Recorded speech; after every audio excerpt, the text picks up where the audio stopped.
നമസ്കാരം മലയാളി വാർത്തയിലേക്ക് സ്വാഗതം. ഡൽഹിയിലെ കേരള ഹൌസിന്റെ സുരക്ഷ വർദ്ധിപ്പിച്ചിരിക്കുകയാണ്. ഈ വിഷയത്തിൽ ഗവർണർ പ്രതികരണം നടത്തിയിരിക്കുകയാണ്. ഡൽഹിയിലെ കേരള ഹൌസിന്റെ സുരക്ഷ വർദ്ധിപ്പിച്ച വിവരം അറിയില്ല. അതെല്ലാം സുരക്ഷാ ഏജൻസികളുടെ കാര്യമാണ്. താൻ അത്തരം കാര്യങ്ങളൊന്നും ആവശ്യപ്പെട്ടിട്ടില്ല എന്നാണ് ഗവർണർ ഈ വിഷയത്തിൽ പ്രതികരിച്ചിരിക്കുന്നത്.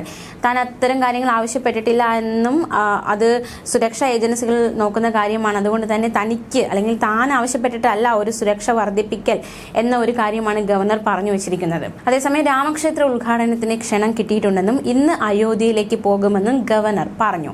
പ്രതിഷ്ഠാ ദിനമായ 22-ാം തീയതി പോകില്ല. അന്ന് വലിയ തിരക്കുണ്ടാകും. ആ ദിവസത്തെ സന്ദർശനം ഒഴിവാക്കണമെന്നാണ് തീരുമാനം. പകരം ഇന്ന് അയോധ്യയിലേക്ക് പോകുന്നുണ്ട് എന്നും ഗവർണർ പറഞ്ഞു. സംസ്ഥാന സർക്കാരുമായി വലിയ രീതിയിലുള്ള തർക്കങ്ങൾ ഗവർണറുമായിട്ടുണ്ട്. ഈ സാഹചര്യത്തിലാണ് അദ്ദേഹത്തിന്റെ അയോധ്യ സന്ദർശനം. ഗവർണർ ഇപ്പോൾ ഡൽഹിയിലാണ്. പ്രധാനമന്ത്രി കേരളത്തിൽ വീണ്ടും എത്തുമ്പോൾ, അതായത് 16-17 തീയതികളിൽ പ്രധാനമന്ത്രി കേരളത്തിൽ എത്തുന്നുണ്ട്. സുരേഷ് ഗോപിയുടെ മകളുടെ വിവാഹത്തിന് പങ്കെടുക്കാൻ വേണ്ടിയാണ് അദ്ദേഹം എത്തുന്നത്. കൊച്ചിയിൽ റോഡ് ഷോ ഉണ്ട്. ഗുരുവായൂർ ക്ഷേത്രം സന്ദർശിക്കും.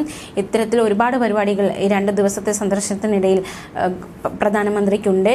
ഏറ്റവും വലിയ പ്രത്യേകത ഈ പരിപാടികളിൽ പ്രധാനമന്ത്രിക്കൊപ്പം ഗവർണറും പങ്കെടുക്കുമെന്നതാണ്.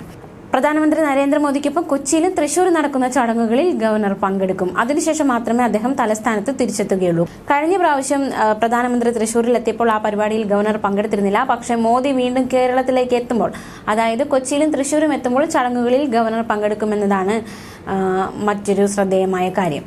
സംസ്ഥാന സർക്കാരുമായി ഗവർണർ വലിയ രീതിയിലുള്ള പോരാട്ടം നടത്തുന്നതിനിടയിലാണ് മോദിക്കൊപ്പം അദ്ദേഹം പൊതുവേദിയിൽ പങ്കെടുക്കുന്നതെന്നതും ശ്രദ്ധേയമാണ്. അതേസമയം ക്യാബിനറ്റ് നൽകിയ ശുപാർശയ്ക്ക് കഴിഞ്ഞ ദിവസം ഗവർണർ അംഗീകാരം നൽകിയിരുന്നു.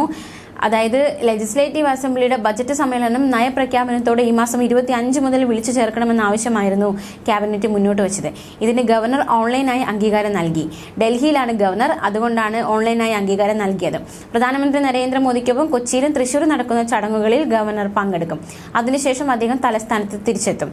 ലെജിസ്ലേറ്റീവ് അസംബ്ലി സമ്മേളനം തുടങ്ങുന്ന 25-ാം തീയതി നയപ്രഖ്യാപന പ്രസംഗം നടത്തുന്നതിന് ഗവർണറെ സർക്കാർ ഔദ്യോഗികമായി ക്ഷണിച്ചിട്ടില്ല. 18-ാം തീയതിക്ക് ശേഷം സ്പീക്കർ നേരിട്ടെത്തി ക്ഷണിക്കുമെന്നാണ് സൂചന. അതേസമയം ബജറ്റ് അവതരിപ്പിക്കുന്ന തീയതി അടക്കം ഈ ലെജിസ്ലേറ്റീവ് അസംബ്ലി കാര്യപരിപാടിയിൽ മാറ്റം വരുത്തണമെന്ന് പ്രതിപക്ഷ നേതാവ് സ്പീക്കറോട് ആവശ്യപ്പെട്ടു. ഇക്കാര്യം നിയമസഭയുടെ കാര്യോപദേശക സമിതി ചർച്ച ചെയ്യും. ന്യൂസ് ഡെസ്ക് മലയാളി വാർത്ത.